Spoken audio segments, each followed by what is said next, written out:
বন্ধুরা, ideal education সেন্টারে তোমাদের সকলকে স্বাগত জানাই। আজকের আলোচনার বিষয় ভূগোলের যে শাখা সমূহ, অর্থাৎ ভূগোলকে কয়টি শাখায় বিভক্ত করা যায় এবং সেগুলো কি কি, এইগুলো আমাদের প্রথম অধ্যায়ে আলোচনার বিষয়। আমরা একটা ছকের মাধ্যমে দেখে নেব যে ভূগোলকে কয়টি শাখায় বিভক্ত করা যায়। তার আগে আমি একটু তোমাদের সংক্ষিপ্ত ধারণা দিচ্ছি। ভূগোলকে মোটামুটি কখনো কখনো আমরা কোনো কোনো বইতে দেখবে দুটি প্রধান ভাগে ভাগ করা হচ্ছে। একটি হচ্ছে প্রাকৃতিক ভূগোল, আরেকটি হচ্ছে মানবীয় ভূগোল। আবার কখনো কখনো একে প্রাকৃতিক ভূগোল, জীব ভূগোল এবং মানবীয় ভূগোল, এই তিনটি ভাগেও ভাগ করা হয়ে থাকে। তা আমরা এই তিনটি ভাগ অনুযায়ী আমাদের ভাগটা আমরা করব বা দেখব। প্রথমে প্রাকৃতিক ভূগোলের মধ্যে আমরা কোন কোন বিষয়গুলো পাবো, বা প্রাকৃতিক ভূগোলের মধ্যে কোন কোন শাখাগুলো পড়ছে ভূগোলের, সেগুলো আমরা এক এক করে জেনে নেব। আমরা এবার একটু ছকটা দেখে নেব ভূগোলের। যে প্রাকৃতিক ভূগোল, দেখো জীব ভূগোল এবং মানবীয় ভূগোলের যে একটা ছক, সেটা আমি তোমাদের দেখাচ্ছি। সেই ছকটা একটু দেখে নাও, যে বিভিন্ন তিনটি কালার দিয়ে কিন্তু দেখানো হচ্ছে। এই দেখো প্রাকৃতিক ভূগোলের মধ্যে কোনগুলো পড়ছে। প্রাকৃতিক ভূগোলের মধ্যে পড়ছে গণিত, জ্যোতির্বিদ্যা বা গাণিতিক ও জ্যোতির্বিজ্ঞানীর ভূগোল। পরেরটা বলছে ভূতত্ত্ববিদ্যা, ভূমিরূপবিদ্যা। পরেরটা আবহবিদ্যা ও জলবায়ুবিদ্যা। পরেরটা উদকবিদ্যা বা সমুদ্রবিদ্যা। পরেরটা মৃত্তিকা বিজ্ঞান বা মৃত্তিকা ভূগোল। আর জীব ভূগোলের মধ্যে কি কি সাবজেক্ট বা শাখাগুলো পড়ছে সেগুলো আমরা জেনে নেব। প্রথমে বলছে উদ্ভিদবিদ্যা বা উদ্ভিদ ভূগোল, প্রাণীবিদ্যা বা প্রাণী ভূগোল, বাস্তুবিদ্যা বা মানবীয় বাস্তুবিদ্যা। আর পরেরটা বলছে পরিবেশ ভূগোল বা পরিবেশ বিজ্ঞান। এগুলো হচ্ছে জীব ভূগোলের অন্তর্গত। পরেরটা হচ্ছে মানবীয় ভূগোলের মধ্যে কি কি পড়ছে আমরা দেখে নেব। অর্থনৈতিক ভূগোল বা অর্থনীতি, এটাও মানবীয় ভূগোলের মধ্যে পড়ছে। জনসংখ্যা ভূগোল বা জনসংখ্যা, রাজনৈতিক ভূগোল বা রাষ্ট্রবিজ্ঞান, ঐতিহাসিক ভূগোল বা ইতিহাস, সামাজিক ভূগোল বা সমাজতত্ত্ব, ভূগোল দর্শন বা ভূগোল চিন্তা অথবা দর্শন, সাংস্কৃতিক ভূগোল বা নৃতত্ত্ব বা নৃবিজ্ঞান। তাহলে আমরা দেখলাম যে ভূগোলের শাখা এত বিস্তৃত, এত বিভাগ, যে পৃথিবীর যাবতীয় যে বিষয়গুলো, সে রাজনীতি বলো, মৃত্তিকা বলো, স্বাভাবিক উদ্ভিদ বলো, জলবিদ্যা বলো, সমুদ্র বলো, যা কিছু বলো, সমস্ত কিছু কিন্তু আমাদের ভূগোলের মধ্যে আমরা আলোচনা করতে পারছি বর্তমানে বিভিন্ন শাখার মাধ্যমে। অর্থাৎ ভূগোলের এত শাখা, এত বিস্তার ঘটেছে যে পৃথিবীর যাবতীয় বিষয় ভূগোলের মধ্যে আলোচনা করা সম্ভব।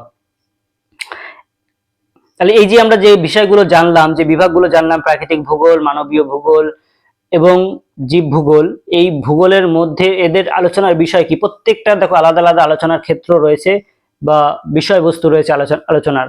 তাহলে আমরা যদি এখান থেকে প্রশ্ন আসে যে সমুদ্র, যে স্রোত, সমুদ্র তরঙ্গ, এই যে বিষয়গুলো বা সামুদ্রিক যে ভূমিরূপ, এগুলো আমরা কোন ভূগোলের মধ্যে পড়বো বা কোন ভূগোল পড়লে আমরা জানতে পারবো, সেটা আমরা হচ্ছে উদকবিদ্যা যেটা বললাম বা সমুদ্রবিদ্যা, সেটা থেকে জানতে পারবো।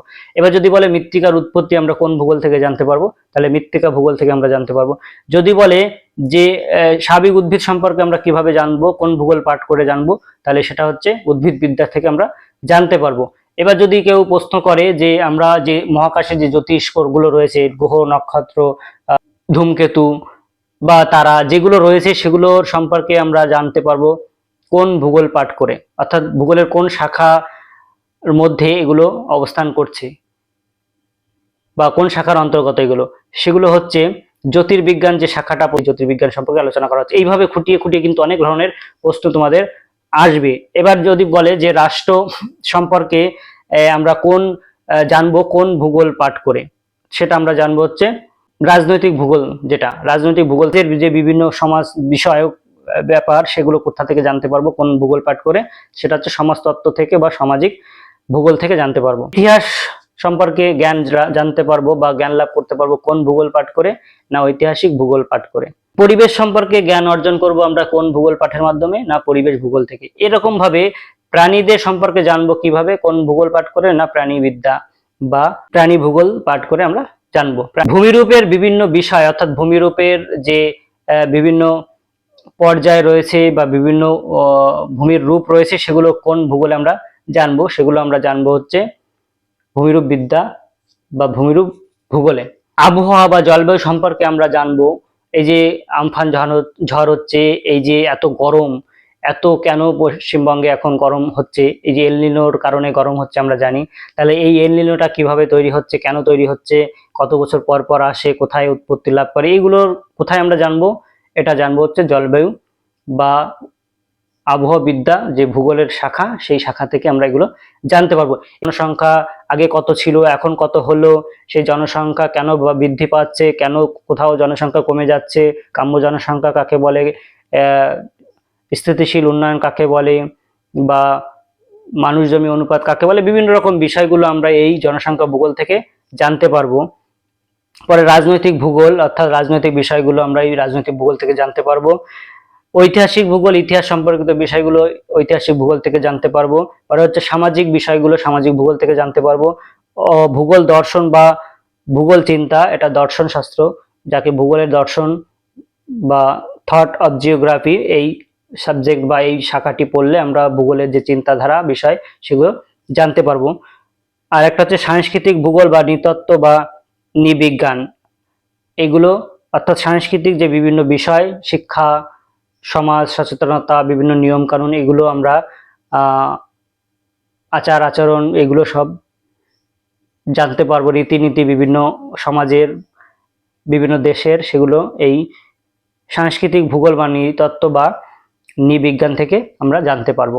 তাহলে আমরা দেখলাম ভূগোলের যে শাখাসমূহ, সেই শাখাসমূহের যে বিষয়বস্তু, অর্থাৎ এই শাখাগুলোতে কি কি আলোচনা করা হচ্ছে, এগুলো থেকেও কিন্তু তোমাদের প্রশ্ন আসবে বা বলে দিতে পারে যে নিচের, ধরো উদ্ভিদবিদ্যা, উদ্ভিদবিদ্যা কোন ভূগোলের কোন শাখার অন্তর্গত।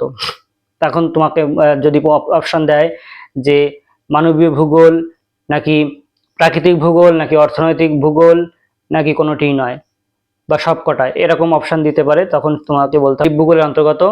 আর যদি প্রশ্ন আসে উদকবিদ্যা বা সমুদ্রবিদ্যা ভূগোলের কোন শাখার অন্তর্গত, বা এই উদকবিদ্যা শাখাটি ভূগোলের কোন প্রধান শাখার অন্তর্গত, সেটা হবে প্রাকৃতিক ভূগোলের অন্তর্গত। যাই হোক, এরকম ভাবে অনেক ঘুরিয়ে ফিরে কিন্তু তোমাদের প্রশ্ন আসতে পারে, তোমরা সবভাবে তৈরি থেকো এবং এগুলো সম্পর্কে একটু বিস্তারিত পড়াশোনা করো, তাহলে কিন্তু প্রথম অধ্যায় থেকে যে সমস্ত প্রশ্ন আসতে পারে সেগুলো সমস্ত প্রশ্নের উত্তর তোমরা পেয়ে যাবে। ইতিমধ্যে আমি তোমাদের প্রথম অধ্যায় থেকে যে গুরুত্বপূর্ণ প্রশ্নগুলো তোমাদের প্রথম সেমিস্টারের জন্য আসতে পারে বা প্রথম সেমিস্টারের পরীক্ষায় আসতে পারে এবং অন্যান্য চাকরি পরীক্ষায় বা এসএলএসটি পরীক্ষায় আসতে পারে, সেগুলি সম্পর্কে আমি ভিডিও অলরেডি করেছি। সেই ভিডিওগুলো চাইলে তোমরা দেখে আসতে পারো, আমি ডেসক্রিপশন বক্সে তোমাদের সেই ভিডিওর লিঙ্কগুলো দিয়ে রাখবো, তোমরা সেখানে গিয়ে ভিডিওগুলি দেখে নিও। আরেকটু বিষয় বাকি থেকে গেল, সেটা হচ্ছে এই যে বিষয়গুলো আমি বললাম, এতগুলো শাখা, সেই শাখাগুলোর ভবিষ্যৎ আলোচনার ক্ষেত্র কি, অর্থাৎ এই সমস্ত শাখার মধ্যে যা যা আলোচনা করা হয়েছে অলরেডি, সেগুলোই কি এর বিষয়বস্তু, নাকি এর ভবিষ্যৎ ক্ষেত্র আরো বাড়তে পারে? অবশ্যই বাড়তে পারে, কারণ ভূগোলের যাবতীয় বিষয় পরিবর্তনশীল, আমরা আগেই পড়েছি, এবং ভূগোলের পরিধি বা বিষয়বস্তুটা পরিবর্তনশীল, কারণ ভূগোলে যা যা কিছু আমাদের পৃথিবীর উপর ঘটছে বা মহাবিশ্ব ব্রহ্মাণ্ডে ঘটছে, সমস্ত কিছু কিন্তু এক এক করে ভূগোলের বিভিন্ন শাখার অন্তর্গত হচ্ছে, অর্থাৎ প্রত্যেকটি শাখার কিন্তু আস্তে আস্তে পরিধি বাড়ছে। তাহলে আমরা এক এক করে এবার প্রত্যেকটা শাখা, সেই কিছু শাখার গুরুত্বপূর্ণ শাখাগুলি সম্পর্কে আমি আলোচনা করব, এদের ভবিষ্যৎ ক্ষেত্র বা বর্তমান ক্ষেত্রগুলি সম্পর্কে, অর্থাৎ এই সাবজেক্টটিতে বা এই শাখাটিতে কি কি বিষয় নিয়ে আলোচনা করা হয়। প্রথমে আমরা চলে যাব ভূমিরূপ বিদ্যা। ভূমিরূপ বিদ্যায় কি কি আলোচনা করা হয়? ভূমিরূপ বিদ্যার আলোচনার ক্ষেত্রগুলো হচ্ছে ভূমিকম্প, ধস, সুনামি প্রভৃতি, এর কারণগুলো কি কি, এর জলবায়ুগত ভূমিরূপ, খনি অঞ্চলের ভূমিরূপ, গ্রাম শহর দ্বারা প্রভাবিত মানুষও প্রভাবিত ভূমিরূপ, ভূমিরূপগত বিপর্যয়ের ব্যবস্থাপনার ক্ষেত্র ইত্যাদি হচ্ছে ভূমিরূপ বিদ্যার আলোচনার বিষয় হতে পারে। জলবায়ু বিদ্যার আলোচনার বিষয় কি, কেন এই জলবায়ুর যে দুর্যোগগুলো, সেই দুর্যোগগুলো কেন হচ্ছে, কেন এত ভয়ঙ্কর ভয়ঙ্কর যে বজ্রবিদ্যুৎ বজ্রপাত ঘটছে, বা এত বড় বড় ঘূর্ণিঝড় কেন সৃষ্টি হচ্ছে, কেন এত খরার সৃষ্টি হচ্ছে, হঠাৎ করে বন্যার সৃষ্টি হচ্ছে, যেখানে মরুভূমি ছিল সেখানে স্বাভাবিক উদ্ভিদ জন্মাচ্ছে, বা যেখানে স্বাভাবিক উদ্ভিদ ছিল সেখানে মরুভূমি হচ্ছে, এই এল নিনো কি, বিভিন্ন যাবতীয় যে বিষয়গুলো জলবায়ুবিদ্যায় আলোচনা করা হয়। এবং এই জলবায়ুর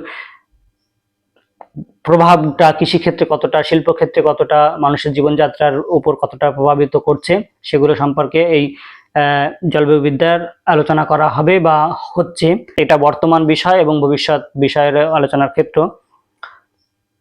তারপর হচ্ছে সমুদ্রবিদ্যা, অর্থাৎ সমুদ্র স্রোত, সমুদ্র তলদেশের ভূপ্রকৃতি কেমন, সমুদ্র তলদেশের কেন পরিবর্তন হচ্ছে, কি সমুদ্র তলদেশে কি কি ঘটছে, সমুদ্র স্রোত কি কারণে সৃষ্টি হচ্ছে, সমুদ্র স্রোতের উপকারিতা, গুরুত্ব, প্রভাব, বা সমুদ্র তরঙ্গের গুরুত্ব, প্রভাব, তার ফলে সৃষ্ট ভূমিরূপ, এই বিভিন্ন রকম বিষয়, সমুদ্র থেকে যে সমস্ত সম্পদ পাওয়া যাচ্ছে, সোনা, রূপা, তামা, ম্যাঙ্গানিজ বা খনিজ তেল, সেগুলো বা অন্যান্য প্রাকৃতিক যে মৎস্য সম্পদ, সেগুলোর বিস্তার, বন্টন বা তাদের গুরুত্ব, ভবিষ্যৎ আলোচনার ক্ষেত্র ইত্যাদি আলোচনা করা হয়। মৃত্তিকা ভূগোলে মৃত্তিকার বিভিন্ন উৎপত্তি, বিস্তার, বৈশিষ্ট্য, বর্ণনা ইত্যাদি, তার কার্যকারিতা ইত্যাদি সম্পর্কে আলোচনা করা হবে বা হয়।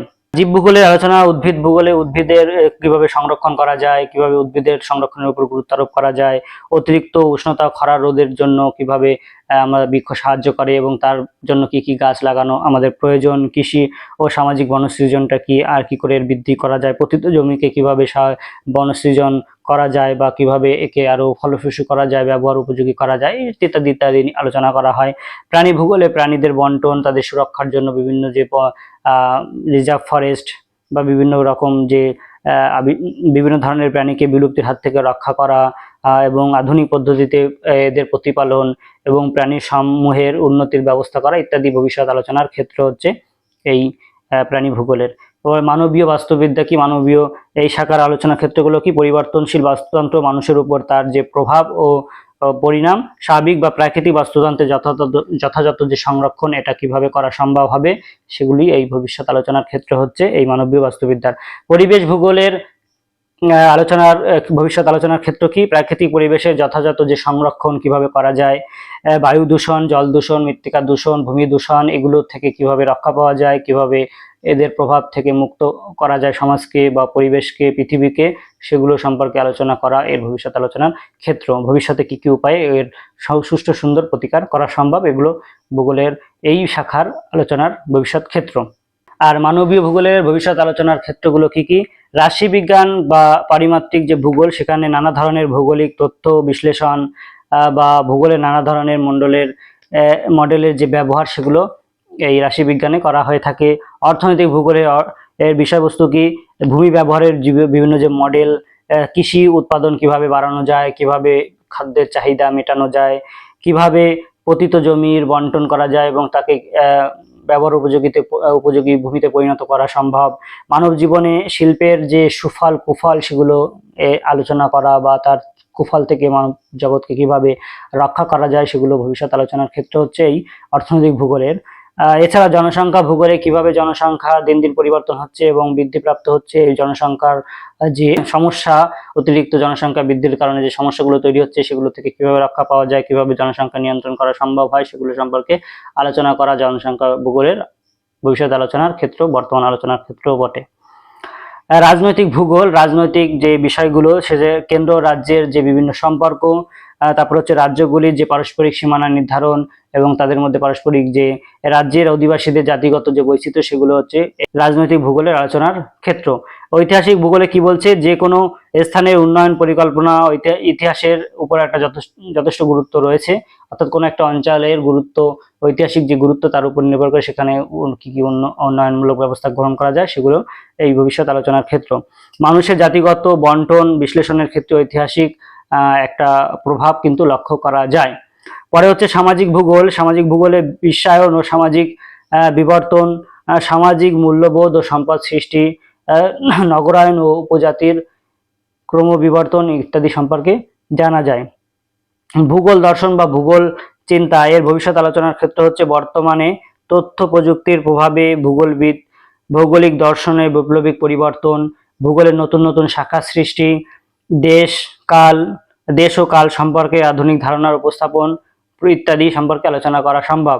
আর সাংস্কৃতিক ভূগোলে কি বলছে, সাংস্কৃতিক ভূগোলে বলছে বিশ্বায়ন ও সংস্কৃতির যে বিবর্তন, মিশ্র সংস্কৃতির উদ্ভব, মানুষের সাংস্কৃতিক কার্যকলাপ দ্বারা স্থায়ীভাবে পরিবেশের উপর প্রভাব, এই সমস্ত কিছু আলোচনা করা হয়। তাহলে আমরা এই প্রথম অধ্যায়ের যে শাস্ত্ররূপে ভূগোল, সেখানে যে যাবতীয় বিষয় কিন্তু আমরা সমাপ্ত করলাম, অর্থাৎ এই অধ্যায় থেকে কি কি আলোচনা বা কি কি বিষয় তোমাদের রয়েছে, সেগুলো আমি এক এক করে আলোচনা করলাম। আর একবার আমি তোমাদেরকে সেই ওভারভিউটা দিয়ে দিচ্ছি যে এই অধ্যায়ে আমরা কি কি এতক্ষণ ধরে আলোচনা করলাম। প্রথমে আমরা জানলাম হচ্ছে ভূগোল শব্দের অর্থ, ভূগোল কাকে বলে, বিভিন্ন ভৌগোলিকদের বা দার্শনিকদের ভূগোল সম্পর্কে যে সংজ্ঞা সেগুলো আমরা জানলাম। তারপরে আমরা জানলাম হচ্ছে ভূগোলের পাঠের উদ্দেশ্য, লক্ষ্য। তারপরে আমরা জানলাম ভূগোলের যে পরিধি, সেই পরিধি। তারপরে আমরা পড়লাম হচ্ছে ভূগোলের যে প্রকৃতি বা নেচার, সেই নেচার বা প্রকৃতি সম্পর্কে জানলাম। তারপরে আমরা জানলাম ভূগোলের যে বিভিন্ন শাখা, অর্থাৎ প্রাকৃতিক যে শাখাসমূহ, মানবীয় ভূগোলের যে শাখাসমূহ এবং জীববিদ্যা ভূগোলের যে শাখাসমূহ, সেগুলি সম্পর্কে আমরা বিস্তারিত আলোচনা করলাম। এবং এই শাখাসমূহের যে ভবিষ্যৎ ক্ষেত্র বা এই শাখাসমূহের মধ্যে কি কি আলোচনা করা হচ্ছে এবং ভবিষ্যতে এই শাখাগুলি আলোচনার ক্ষেত্রগুলি কি কি, সেগুলো নিয়েও কিন্তু আমরা আলোচনা করলাম। অর্থাৎ প্রথম অধ্যায়ের যে যাবতীয় বিষয় সেগুলি কিন্তু আমরা এক এক করে আলোচনা করেছি। যাই হোক, যদি কোথাও তোমাদের বুঝতে অসুবিধা হয়ে থাকে তাহলে আমাকে কমেন্ট বক্সে জানিও, আমি সেই বিষয়টি নিয়ে বা সেই জায়গাটুকু নিয়ে আমি বিস্তারিতভাবে বোঝানোর চেষ্টা করব। যাই হোক বন্ধুরা, যদি আমার এই আলোচনাটি ভালো লেগে থাকে তাহলে অবশ্যই একটি লাইক কমেন্টের মাধ্যমে আমাকে উৎসাহিত করো, এবং চ্যানেলটি যদি এখনো সাবস্ক্রাইব না করে থাকো তাহলে অবশ্যই চ্যানেলটিকে সাবস্ক্রাইব করে রাখো। আগামীতে তোমাদের একাদশ শ্রেণীর এবং এসএলএসটি বিষয়ে এবং বিভিন্ন কম্বাইন্ড ছাত্রছাত্রীদের উদ্দেশ্যে বলছি, তোমাদের যাবতীয় যে ভূগোলের এবং বাংলার বিষয় সেগুলি নিয়ে আমি কিন্তু বিস্তারিত তোমাদের আলোচনা এই চ্যানেলটিতে করব। তাই তোমাদের উদ্দেশ্যে আবারও বলছি, চ্যানেলটিকে অবশ্যই সাবস্ক্রাইব করে রেখো আগামীতে বিভিন্ন ধরনের শিক্ষামূলক আলোচনা ও বিষয়ভিত্তিক আলোচনা পাওয়ার জন্য। সকলকে ধন্যবাদ জানাই ভিডিওটি সম্পূর্ণ দেখার জন্য। আজকের মতো আমি এখানেই শেষ করছি। সকলে ভালো থেকো, সুস্থ থেকো।